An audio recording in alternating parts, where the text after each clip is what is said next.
Hi guys, welcome to my YouTube channel. और आज हम जानेंगे ग्रैटिट्यूड के बारे में कि ग्रैटिट्यूड क्या होता है। जानकारी आगे देने के पहले मैं आपसे रिक्वेस्ट करूंगी कि अगर आपने मेरा यूट्यूब चैनल सब्सक्राइब नहीं किया है तो प्लीज़ आप इस चैनल को सब्सक्राइब कर लीजिए। मैं जितना कोशिश हो सकती है अपनी तरफ से आपको लॉ ऑफ अट्रैक्शन, ग्रैटिट्यूड और मोटिवेशनल जो भी चीज़ें होती हैं मैं उन सब के बारे में आपको जानकारी दूंगी। तो रिक्वेस्ट करती हूँ कि आप मेरा यूट्यूब चैनल जो है उसको सब्सक्राइब कर लीजिए और नोटिफिकेशन जो बेल होती है, बेल आइकन को क्लिक कर दीजिए ताकि जब भी कोई मैं वीडियोस अपलोड करती हूँ तो उसकी जानकारी आपको तुरंत मिल जाए। तो चलिए हम आगे कंटिन्यू करते हैं। तो आज हम बात करेंगे ग्रैटिट्यूड के बारे में। ग्रैटिट्यूड क्या होता है? ग्रैटिट्यूड वो होता है, ग्रैटिट्यूड में हम जो चीज़ें हमारे पास में हैं उसके लिए कृतज्ञ होना, मतलब धन्यवाद देना। जब हमें कोई चीज़ मिल रही है उसके लिए धन्यवाद जो हम देते हैं वो होता है ग्रैटिट्यूड। ग्रैटिट्यूड एक इंग्लिश वर्ड है और हिंदी में हम इसे बोलते हैं कृतज्ञता। ग्रैटिट्यूड के ज़रिए हम अपनी ज़िंदगी में चेंजेस ला सकते हैं। अगर आप लॉ ऑफ अट्रैक्शन में कम विश्वास कर पा रहे हैं या फिर अभी आपको लग रहा है कि आप जो चीज़ें जैसे मैंने आपको बताई थी कि आप पॉजिटिव सोचिए और ऐसा सोचिए कि काम हो जाएगा, मेरा काम हो गया है, इस तरह से अगर नहीं सोच पा रहे हैं तो जो आपके पास में है सिर्फ उसके लिए ईश्वर को धन्यवाद देना शुरू कर दीजिए। जो भी आपके पास में है, जिस आप कंडीशन में, अगर आप दुख में हैं, सुख में है तब तो बहुत ही अच्छी बात है। अगर किसी भी चीज़ को लेकर कोई भी तकलीफ है तो आप बस ये बोलना चालू कर दीजिए, ईश्वर आपका बहुत बहुत धन्यवाद, बहुत अच्छा चल रहा है मेरे साथ में, ईश्वर आपका बहुत बहुत धन्यवाद। जो भी समय आप मुझे दे रहे हैं, जो समय मेरा चल रहा है उसके लिए आपका बहुत धन्यवाद। आप विश्वास करिए, ग्रेटिट्यूड के ज़रिए आप 2 से 3 दिन के अंदर देखेंगे आपकी लाइफ में आपको कई चेंजेस देखने को मिल जाएंगे। सबसे पहला चेंजेस जो आएगा वो आपके खुद के अंदर आएगा। आप एक पॉजिटिव इंसान बनेंगे और आपकी जो छोटी मोटी कंप्लेन होती है, कई बार हम बातों बातों में ऐसा बोल देते हैं मेरी तो किस्मत ही ख़राब है, मेरे साथ ही हमेशा ऐसा होता है, तो आप ये सब चीज़ें बोलना छोड़ देंगे जब आप ग्रेटिट्यूड देने लगेंगे। ये चीज़ें आप बोलना क्यों छोड़ देंगे? क्योंकि जब आप कंप्लेन नहीं करेंगे, आप जिस भी कंडीशन में हैं आप उस कंडीशन में खुश रहेंगे, आप थैंक यू बोलेंगे गॉड को, तो आपके मन में वही सब पॉजिटिव चीज़ें चलेंगी और आप किसी भी तरह की जो कंप्लेन है वो कंप्लेन नहीं कर पाएंगे। आपका मन ही नहीं होगा अंदर से कंप्लेन करने का।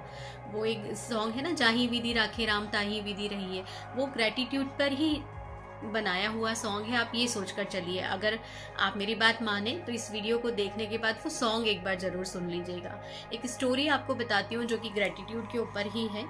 एक चिड़िया थी जो कि एक बहुत घने जंगल में बैठी हुई थी। घना जंगल मतलब बिल्कुल सूखा हुआ था वो जंगल, बहुत घना जंगल था, बहुत सूखे सूखे पेड़ थे उस पर, ना वहाँ पर पीने का पानी था, ना वहाँ पर प्रॉपर ऐसी जलवायु थी जो कि उस चिड़िया के लिए सही हो। और वहाँ पर और कोई दूसरी चिड़ियाएँ भी नहीं थी, वो एक चिड़िया वहाँ पर फंसी हुई थी। तो वो वहाँ पर बहुत तड़प रही थी, ना तो उसको खाने को मिल रहा था ना उसको पीने को मिल रहा था। अपने आप को कोसती रहती थी वो कि मेरे तो बहुत बुरे दिन चल रहे हैं, मेरे तो बहुत बुरे दिन चल रहे हैं। ना ही वो वहाँ से निकल पाने की कोशिश कर रही थी। आप सोचिए, वो चिड़िया है, उड़ सकती है, लेकिन वो उड़ने की भी कोशिश नहीं कर पा रही थी क्योंकि ना तो उसके पास पानी था ना खाना था, तो उसके शरीर में इतनी ताकत नहीं बची थी। वो इतनी ज़्यादा मुरझा चुकी थी अपनी बॉडी से कि वो कुछ भी नहीं कर पा रही थी।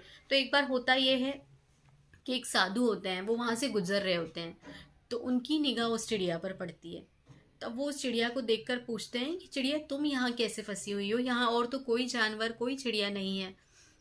तो वो बोलती है कि साधु महाराज, मैं यहाँ पर कई दिनों से फंसी हुई हूँ और मेरे पास ना तो पीने के लिए पानी है और ना मेरे पास खाने के लिए कुछ है, और मेरी हालत भी इस तरह की नहीं है कि मैं यहाँ से निकल सकूँ, और मेरा तो जीवन बहुत ख़राब है और आगे और ख़राब होने वाला है। वो ऐसा सोचती है।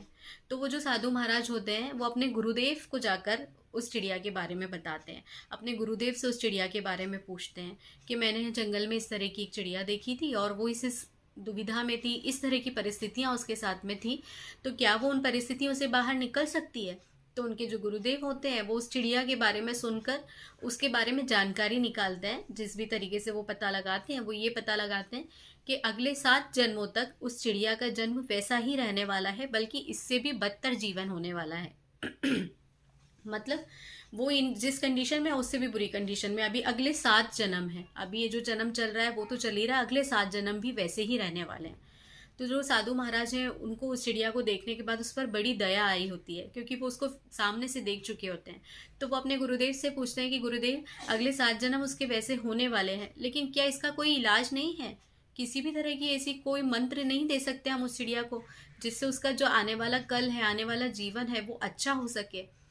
तो उनके गुरु महाराज उनको बोलते हैं कि ठीक है, मैं वो तुम्हें मंत्र देता हूँ, तुम वो उस चिड़िया को देना, तुम वो उस चिड़िया को देना। तो साधु महाराज के कानों में गुरुदेव आकर बोलते हैं, उस चिड़िया को हमेशा ये बोलना है कि भगवान, आपने मुझे जिस भी परिस्थिति में रखा हुआ है, आपका बहुत बहुत धन्यवाद। मैं इन परिस्थितियों में बहुत खुश हूँ। आपने मुझे जिस परिस्थिति में रखा है वो परिस्थितियाँ बहुत अच्छी हैं और मेरा आने वाला कल बहुत अच्छा होगा। मैं यही जानती हूँ, आप जो करेंगे वो अच्छा करेंगे। वो जो साधु महाराज होते हैं वो जाके उस चिड़िया को बताते हैं कि देखो, तुम हो तो बहुत बुरी कंडीशन में, कुछ नहीं कर पा रही हो, तो इतना तो कर सकती हो कि जो तुम्हारे पास में है उसके लिए भगवान को धन्यवाद कहो। जिस भी परिस्थिति में रखा है भगवान ने, तुम उसके लिए उनको धन्यवाद कहो। तो चिड़िया सोचती है कि और तो कोई चारा मेरे पास है ही नहीं, मरना तो निश्चित है, ना खाने को है ना पीने को है, तो अगर मैं ये चीज़ बोल भी देती हूँ तो मेरा क्या जाता है ना। तो वो चिड़िया बस शुरुआत करती है, वही बोलने लगती है, रोज उसको वही बोलती है, रोज वही बोलती है, रोज वही बोलती है। एक मंत्र हो जाता है उसका, दिन रात बस एक ही, ईश्वर तुमने जिस भी कंडीशन में मुझे रखा है, ईश्वर तुमने मुझे जिस तरह से रखा है उसके लिए आपका बहुत बहुत धन्यवाद। हर चीज़ के लिए धन्यवाद। आपने मुझे ये जो काया दी है, आपने जो मुझे आंखें दी हैं, आपने मुझे जो कुछ दिया है, आपने मुझे सांसें दी हैं, जो मेरा जीवन चल रहा है उसके लिए आपका धन्यवाद। और आने वाला जीवन भी मेरा और बेहतर होगा, ऐसा मैं जानती हूँ। आप मेरे लिए जो कुछ करेंगे वो बहुत अच्छा करेंगे, जो करेंगे उसके लिए भी धन्यवाद, और जो आज हो रहा है उसके लिए भी धन्यवाद।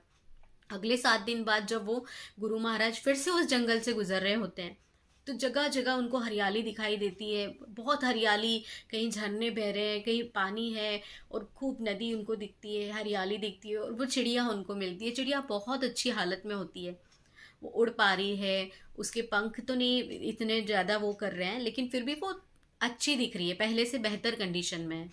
वो थोड़ा थोड़ा उड़ पा रही है, वो बहुत ज़्यादा ऊपर नहीं उड़ पा रही है, लेकिन थोड़ा थोड़ा उड़ पा रही है। उसको अब खाने को मिल चुका है, झरनों में पानी बह रहा है, उसको पानी मिल रहा है, वो बहुत अच्छी कंडीशन में थी। जब गुरु महाराज ने उससे पूछा तो उसने बोला कि गुरु महाराज, मैं पिछले 7 दिनों से जो आपने मुझे मंत्र दिया था, मैं उसी मंत्र को जाप कर रही हूँ, और उसी ने मेरी ये ज़िंदगी बदली है। अब जो साधु महाराज होते हैं अपने गुरुदेव को जाकर ये सारी चीज़ें बताते हैं।